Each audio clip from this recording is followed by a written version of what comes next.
практически мы здесь только Biz әлі территорияны жиыштырдық, чистарттық қына, бұйылғы жейді біз әлі ішлігіне башладық. Кіз әлі жетмеген, инде нәтижесі бізні қанағатләндірі.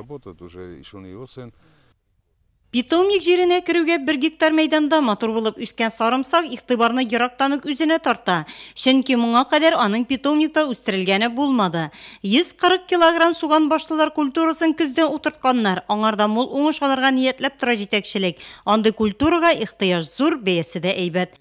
Мы стараемся те культуры, которые... Біз ихтияж сұрау зор болған культураларны үстерге тырышабыз. Аңа бәйе де яқшы. Сарымсақтан тыш кишер кәбіз де қызыл шигіндір үстерешек біз. Шынки оларға халықның сұрауы зор. Ешілче жилек жеміш білен шығылленерге ниетлейбіз. Потому что потребность есть. Сарымсақ білінгіне чекленіп қалмағандар жер жилегінің де yoңа сортын отыртқандар. Қора күзге қадар оңыш бере тұрғанын. Хәзір оның шешеклерін үзіп, мұйықшаларын кесіп тұралар. Келесі елді жер жилеге мейдандарын тағында арттырашақлар. Планда оның 6 түрлі сортлысын үстіру.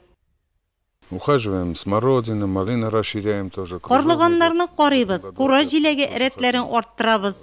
Бұйыл кружовник үсінтілері отыртырған ниетлейбіз. Бір түрлілеріні башқа қырларда үстірәбіз. 130 гектарда арпа бұдай шештік, тірліклерге пішен әзірләдік. Бұйыл 6000 түп еш алмағаш үсітісі отыртқанлар, олары да мотор болып үсіп кеткен. Элекеге алма бақшасында үскенлеріне ұрлықлық материал етіп kullanalар. 3 гектарда есе черешня, груша, сливаның томырларын өзі жерлікті үстіріп, әші бақшасын күньяқта алып қойташақлар. 8 рет кура жилеге үсіп отыра. Келесі елға аны тағын 5 ретке арттырашақлар. Хәзір есе мәктеп оқушылары жилек жию білен мәшғүл. Арада бірнеше ел ішлегенлері де бұйыл келушілер де бар. Пока что у меня есть еще в школе практика, поэтому много времени на это у меня не может уходить. Но я в свободное время стараюсь сюда, буду пускать на малину, чтобы в будущем купить школьные принадлежности, ну и может себе на мороженое. Если много ходишь, то привыкаешь как бы. Если там первый раз туда уже посложнее.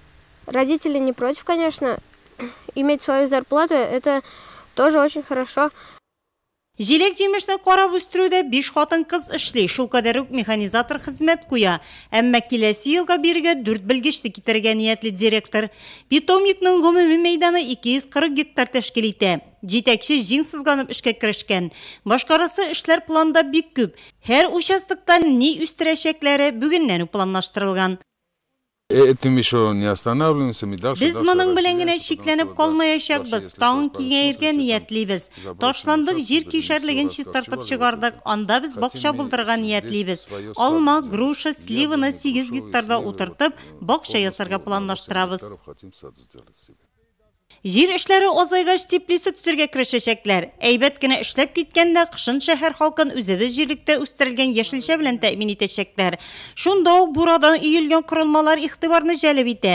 Бірсі ішшілерге ял ету орыны болса, икеншісі көгершінлер ішін. 30 баш көгершінні директор туған яғын алып қойтқан. С детства их держу.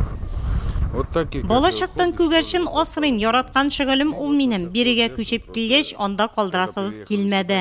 Бұл бақуты қымлысы бек яқшы, қолға тез иелеші. Өзіміздің жерлікте өстірілген ешілшеге жилек жемішке сұрау зұр болашақ білгілі. Экологик яқтан шиста продукция өстірге ұшандыралар Нұрлат ешілше жилек жеміш питомнигында.